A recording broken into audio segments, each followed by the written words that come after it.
All right, what's up, you guys? It's your girl DarielYvonne back again with another motherfucking video. What's up to all of my newcomers? Hello to anybody that's been watching me thus far. Hey, girl, hey. And I do apologize in advance, you guys. I have not posted for, I think, the last 2 to 3 days.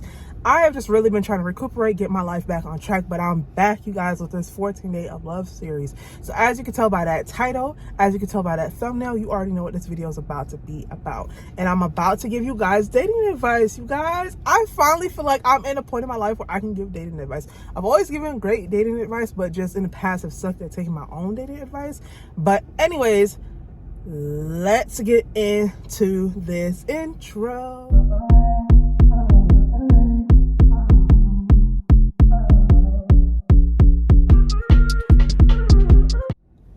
So as stated before, you guys, you already saw what the video is going to be about. I'm finally, I feel like, in a point in my life where I can actually give dating advice.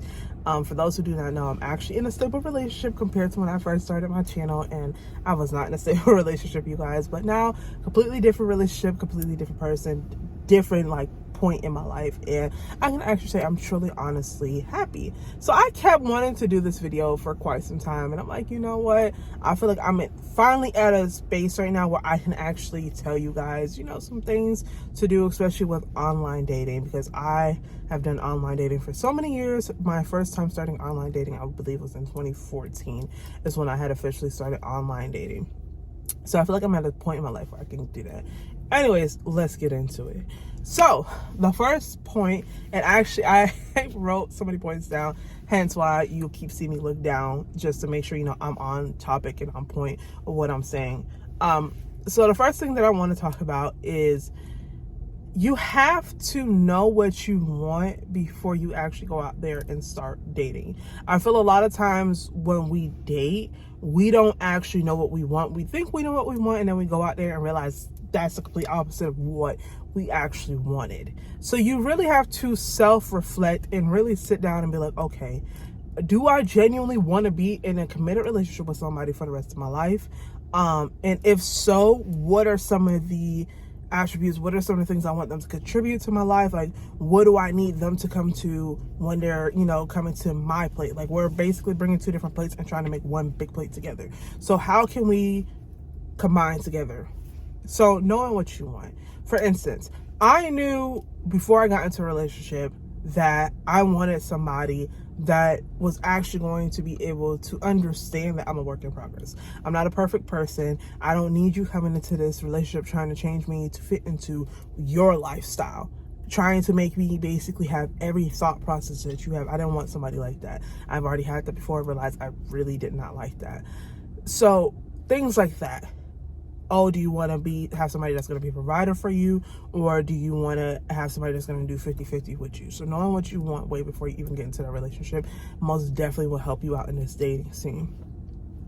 The second thing you need to be able to do before you actually even start dating somebody is you need to actually love on yourself. I feel like a lot of times we start dating and we actually don't fully love on ourselves. Like, we love ourselves a little bit, but not enough to not sit there and accept some things that we know we should not be accepting. For instance, I want to be taken out on dates, you know, at least twice a month, whatever. But I'm settling for somebody that doesn't take me out on dates. Every time I bring it up to them that I want to go out on dates, they're giving me all these different excuses about, oh, they're trying to save money, oh, they're trying to do this. Mind you, I've said several times, even just you planning to go to the park with me and gonna go pick up some public subs and picking up my favorite snacks and your favorite snacks as well, and we just sit there and do little things like going to Dollar Tree, getting some painting things, like little things like that. That's a date. A date does not always have to entail going out to a restaurant and spending $100, $150 every single time you go out. Like, that's not always what, okay, sorry about that, but it doesn't always have to be those expensive behind dates. And if you're with somebody that's what they like, and as a dude, you know you really cannot afford that, then honey, you need to really evaluate, work on yourself first, and just step back. Like, my dating advice is not just for women, it's also for men as well, because I feel like a lot of times some men as well, I've watched happen where they sit there and run themselves short. Like, they end up with, you know, little to no money because they're always trying to make somebody happy. They're chasing after somebody and trying to make them happy instead of learning how to financially make themselves actually be available for somebody emotionally, mentally, and all that, but they drain themselves so much trying to keep up with somebody else's standards that they knew they really could not keep up with. So it's also important to be honest with yourself and that person, like, hey, you know what, I really like you, but I cannot afford the lifestyle that you want right now. I have some things I need to work on myself. So just being honest upfront with people and communicating, like, you know, and then during that process of learning how to love on yourself, heal from all those past relationships. A lot of times people get into relationships and have not fully healed themselves from their prior relationships. So now every little thing is like a big thing for you with this person, because you're not just mad at them for that one little thing, like, oh, they forgot to put chips in your lunch bag. Now, that one little thing has brought up all of these things from everybody else in the past. So you have to learn how to properly heal yourself. It doesn't matter if you need therapy or if you don't want to do therapy or you can't afford it. You can watch some different videos on how to heal, read some books, write out all your feelings, burn the pages if you want to. Just find some healthy healing, some coping mechanisms, stuff that will work for you as a person, so that when you get into your next relationship, you're not holding the next person accountable for the things that everybody else in your past has done. So make sure you heal yourself, make sure you learn how to love yourself, learn about what you love about yourself. Like, I've learned that I love how my hands look, I love how I look in certain outfits, I love certain facial features of myself. Like, I just love myself. And baby, I don't care if I'm too confident for anybody, because damn it, I'm not, because I used to not be this way. So I've gotten to a point now where I love myself. And little things that help me with that is affirmations to, like, damn, you're pretty, you're beautiful, you're smart, you can accomplish anything that you want to. Like I said before, I'm still a work in progress. So I'm still learning how to do those things, but learning how to love on yourself properly. Learning how to appreciate those little flaws that you consider to be flaws. Learn how to appreciate them. Because sometimes those flaws help make you who you are as a person. And just because you see it as a flaw doesn't mean that the person that's meant for you sees it as a flaw. They might be like, damn, you're the most beautiful person in the world. I don't see no flaws in you or anything. So learn how to love on yourself, heal yourself before you get into your next relationship. So one of the last things I want to talk about when it comes to dating advice is, don't be afraid to walk away when you start seeing similar red flags from previous situations. Excuse me. I'm a big believer of every situation is either going to be a life lesson, somebody's going to be there for a long time, or whatever. So learn how to pay attention to those red flags so you don't always have to go through it every single time. That's why I tell people, if you are still going through the same things you was going through 5-10 years ago, honey, at some point you have to realize you're the problem. You knew that person had all the red flags that you saw with somebody else, and you thought you could change that person. You cannot change nobody that don't want to be changed. You have to allow people to work on themselves, because when you try to change somebody, you end up draining your own energy trying to work on that person. In a relationship, I always believe that we're both supposed to be helping each other, uplift each other, and build each other up. And if I'm only building you into you and I'm pouring all my water into your cup, by the end of the time, I'm not going to have no water. My cup is going to be dry and dirty with no sort of liquid or anything, because I just poured everything into you. Because I refuse to acknowledge the red flags that I've saw with so many other people, because I'm thinking, okay, well, I'm tired of being single, so I could just work on you. No. If you saw them red flags that you didn't see before, run. Walk away. That's not the person for you. Red flags is something we have to stop ignoring. Dumb little red flags end up turning into bigger red flags. Stop ignoring them. Know when to walk away. Accept that this is not the person for you. Accept that, it may take some time for you to finally find your person, and that is okay. It's a lot better to actually be happy while waiting for somebody that the person's not supposed to come your way, compared to staying with somebody just to say you're in a relationship. So that's my advice when it comes to dating. Online dating, because like I said, I've done online dating from, I believe, 2014 up until 2022. That is the last time I've been on online dating. I've done different online dating websites. I've have Badoo before. I've done Tinder, Meet Me, Hinge, Black People Meet, and I have done, what's the last one that I did? Bumble. So, thank you. Sorry about that, y'all. My boyfriend's in the car, and I'm trying to do this video so we can go food shopping so I can cook because it's Sunday. But anyways, so those are the dating sites that I have actually done. And baby, every dating website has their flaws. They have their, they have their cons. They have their pros, basically. Some have more cons than pros. It is what it is. I am a believer and a supporter of you can meet somebody online. You will realize later down the line why I say that, but I've always been that type of person, and I cannot stand when people say, oh, you met this person online? And they be shooting their nose up to you, and I be looking like, you met that person in person, and guess what? They still did you like crap. So please don't do that. And I hate when people will be like, oh, well, I don't know if I can say that word, but we've seen people meet in person where, they end up not being alive anymore. So to me, I hate when people sit there and toot their nose up to people, turn their nose up to people that meet people offline. Like, sis, I met people offline, I've met people in person, and let me be honest with you, it does not matter to me at the end of the day. There are some steps that you could take to protect yourself, whether you meet somebody in person or whether you meet somebody online. All right, cool. So one of the first things that I want to talk about when it comes to online dating is your profile. A lot of people make these mistakes with their profile. Now, as somebody who has had 1,000+ matches on Tinder, I think I can, all right, y'all, my phone actually started overheating a little bit, so I'm gonna try to, expedite this recording a little bit. So, like I said, as somebody who has had 1,000+ matches on Tinder, I can say something I realized that helped with my profile was my profile pictures. Okay.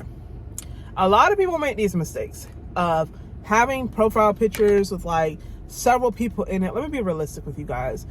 We don't always want to see pictures with like 50 other people in your pictures. I'm not trying to figure out, especially if that's your first picture, honey, I'm not trying to figure out who you are. I want to know who you are in every single picture, period. So one of the pictures that I always recommend people to do is have 2 pictures, full body pictures, at least 2 to 3 full body pictures. Here goes why. I am not somebody who is of a smaller shape. So I want, when you link up with me, you know what my actual size is beforehand, okay? I don't want nobody to be like, oh, well, you catfish me. You said you looked a lot smaller in your pictures or whatever. The other types of pictures I think that is important to upload is have some, cute little selfies, but also try to incorporate some pictures in there without all that makeup. I feel like people have all these photos with all this makeup, and then you link up with them and you like, honey, that don't get something 2 + 2 ain't adding up to me at all. Like, what's going on? Like, and filters. Oh my gosh, I don't know why people are still doing this. Filters on your photos. Stop uploading filters on your photos. Like, stop uploading filters on your photos. It don't look like you. It's not you. Like, stop uploading filters on your photos. Like, let's be realistic. And like I said, that's just my advice. I have had male friends who've done online dating, and I can say that's something that they are like, kind of like against. I don't know if he'll answer it without being shown, but I kind of want to hear his input on that before I actually move forward with like the filters on the photos and the making sure the full body photos, stuff like that. So what are your thoughts on that? What are your thoughts on like females and, because you've done online dating, so females posting photos, when they're uploading their photos of having filters and not having 0 out of 10. Okay, well, can you elaborate a little bit on that? Like who are you? Like, when I see you in person, I'm not expecting to see I'm gonna expect to see an animated person. So you're gonna be like, hey, I'm like, who the freak are you? Wow. You're like, it's me. Me who? But that's just, like I said, that it's true though. Like, so many people have said it of like, when you're uploading photos, you want to make sure you're not like uploading heavily like edited photos where your skin complexion is not even the same skin complexion. Any blemish marks you can't even see. Like, anything, any little thing that's going to be hitting, like, you have to make sure that the person you're linking up with has that option of, whether or not they want to deal with you, and they actually know who they're linking up with without having a question like, Stacy? Is that you, Stacy? Like, you don't want nobody to do that. That kind of is embarrassing. So the next this is my next advice. Don't write a bio in your novel. I don't need to know your whole life story in your bio. Hence the whole purpose of us actually conversing with one another, so that I can get to know you. So if you have a whole bio with everything about yourself, your date of birth, your zodiac sign, where you're from, where you went to school at, like, why do we need to converse? I already know everything about you. I'm no longer interested, because now from your bio I could just tell I don't want to communicate with you, like, at all. There's no reason for us to, hold any type of conversation with one another. So try to keep it kind of as short and simple as possible, straight to the point. Like, I don't remember what my bio was. I cannot remember what bio I used, but I know any like dating profile I've ever had, it was not ever something so long. It could be something as you have a cute little cheesy pickup line like, oh, I don't freaking know, I don't do corny lines, but it always makes a lot of people laugh when you have corny lines, but something, cute and simple. Another advice that I have is make sure you check your age range and your distance. Okay, I am 27 now. As you guys know, I'm always preaching it, broadcasting it, whatever. And for me personally, I'm not dating nobody that's 19, 20, 21, 18, none of them ages. I think the youngest I would probably date is 25. I don't know. It's just some people, they like dating people that's younger than them. That I'm not one of them girls. I like to keep my age range within what I'm interested in. So make sure you check your age range so that like, okay, I'm 30. I'm not trying to talk to nobody younger than 27. Make sure you check on that, because if you're swiping, you're like, why the hell am I seeing these 18, 19-year-olds, honey? Because you need to check your age preference. Okay, so know what age group you want to dating and just keep it like that, straight up. Distance. I was very big on distance because not everybody has a car, and I'm not trying to always having to commute to you all the time. I prefer for, if you can catch an Uber, you can catch an Uber. If you can, if you got a car, you can drive to me. Cool. I'm not trying to communicate. I'm not trying to commute an hour drive all the time just to see somebody. Hell, now, y'all, I done it before. I done drove hecka far to link up with somebody. Not proud of that, but now me, and once I got to a certain point, I was like, I'm not commuting far as just to see somebody. Like, so if the farthest you're willing to commute to see somebody is 5 miles, make sure you do that from 0 to 5 miles, because if not, you're going to be noticing that you're going to be matching with people that's all the way, let's say we're in freaking New York, right? You're going to be matching with people that's all the way in Mass. Like, that's not how much you want to commute. So make sure you check that. So that is my personal dating advice that I can give to you guys, of just knowing what you want before you go out here and start dating people. Making sure you love on yourself, you heal from whatever trauma that you have, and you're willing to be receptive of actually receiving love from somebody, and you know when to walk away. Your dating profiles, this is just a takeaway, you guys. Your dating profiles, you want to make sure that your profile pictures look like you. Your age range is, what you are willing to commute with. Your age preference is what you prefer. And yeah, don't waste somebody's time, and be open. Be open to dating, because I'll be honest with you guys, my type used to be the hood dudes. That was my type. And the person I'm with now is far from it. Like, very much like, whoo! I did a big drastic change in like what my type is now. So I hope you guys enjoyed this video. Don't forget to like, comment, share, and subscribe, and turn on your post notification bell. Make sure you share this video with your auntie, your cousin, the baby that's in your cousin's womb, whomever is needed, just so that we can keep growing our team. So until next time, you guys, peace.